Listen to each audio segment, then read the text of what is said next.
Hello, hello!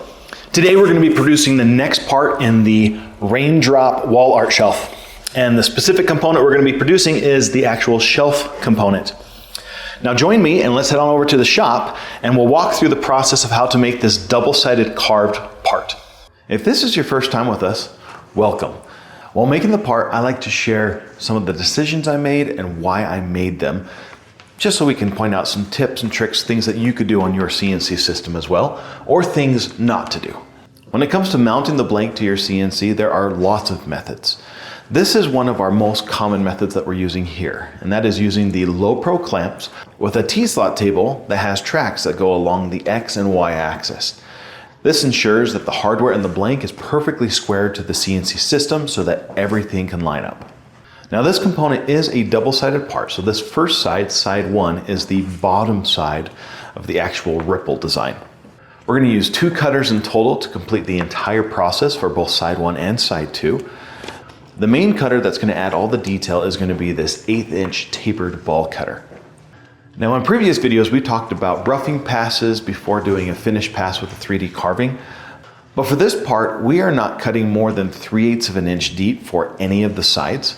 So we're just going to go right to the finish pass and skip the roughing pass.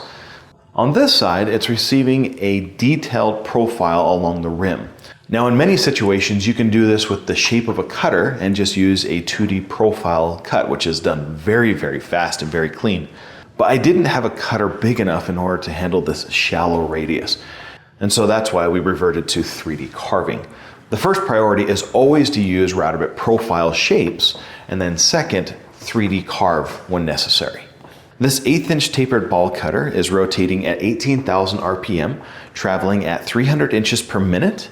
Based on how many flutes are on this cutter, it's giving me about a 0.008 thousandths chip thickness. I'm using an 8% step over, which comes out to be 0.01 inches per pass. And the other quick thing I want to point out is when you're carving, it's best to carve along the grain of the material. You're going to have less tool marks, less sanding, and a better finish quality if you do that. We can switch over to our second tool, a 1/4 inch down spiral. This is going to produce the clearance hole where the raindrop is going to be going through the shelf. I use a 40% step over, so for this 1/4 inch cutter, it's stepping over 0.1 inches of material from side to side. Now the reason I did 2 pockets is because the edge of the raindrop isn't perfectly vertical. To make sure I had enough clearance as the drop was getting wider, I made the bottom pocket wider than the top pocket. Now we're ready to flip this over and work on side number 2. Now the secret to double-sided parts is to follow the same corner that you made for side number 1. So for side number 1, I chose the bottom left corner. It's the corner closest to us with Z0 on the top surface of the material. So when we flip this material, if we follow that corner is now in the bottom right corner with the Z0 on the bottom of the part or along the tabletop surface. The critical thing for most double-sided parts is you need to make sure that the edge that is going to be staying consistent along the flipping axis is perfectly straight, so when it butts up against those same fixtures, everything is lined up and not twisted. Side number 2 is going to repeat using the same cutters. It's just the carving is a lot larger. Instead of being the round rim along the bottom profile, this is going to raster carve a ripple detail using the same cutting parameters that I used on side number 1. Side 1 took about 18 minutes to carve, whereas side 2 took about 40 minutes to carve. Technically, you can speed up that carving time by using a larger ball cutter. For example, on side 1, where it just had the rim, that was a very gradual radius, and we could have used a really big ball cutter to speed up that carving process. And on side number 2, I needed to use a smaller detail cutter to get into those crevices of the ripple. But since we're planning to make this project available for CNC users, we figured it'd be easier to just assign 1 carving tool for both sides so you have less cutters to worry about to make a project. With the carving complete, we can now use the 1/4 inch cutter to cut out the actual shape of the part itself. Now in previous videos, I've talked about not using tabs in certain situations. In this situation, I did. I used what is called 3D tabs along the flat face of this part. So the elliptical curve, I didn't put any tabs there.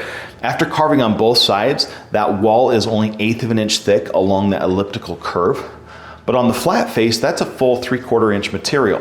And the reason I chose a 3D versus a standard rectangle tab is because a rectangle tab stops the movement to lift up the cutter, proceeds to cut, and then stops the movement again to lower the cutter back down. And that lifting and lowering leaves dwell marks that you have to sand out. That's the advantage of 3D tabs, is that the cutter never stops during the Z-axis up and down motion. It gives us a triangle shaped tab during that process, but then we don't have dwell marks that we need to worry about and sand out. It just makes it easier to remove those tabs with traditional hand tools later on. And that could be done with a flush trim router, a handsaw. In this case, I'm going to use my bandsaw just to cut out those tabs really close and then sand them flush. And that turned out really good. Just needs to have a little bit of sanding, and this is ready to be assembled with the rest of the project. Now, the software that was used to design and program all of this was the Vectric Aspire software, and I recommend checking out that software at vectric.com. Now, if you have any ideas or suggestions on how you would approach this differently on your CNC, perhaps cutting strategies or different designs, then leave those comments right down below. We'll start up a conversation. In the next video, we're going to bring everything together as a full project assembly. It's going to be pretty cool. Keep an eye out for that video. Now, if you're interested in learning more about a legacy CNC system and what it can do for your woodworking applications, I recommend you visit our website at legacywoodworking.com. As always, thank you for watching, and we'll see you guys in that next video.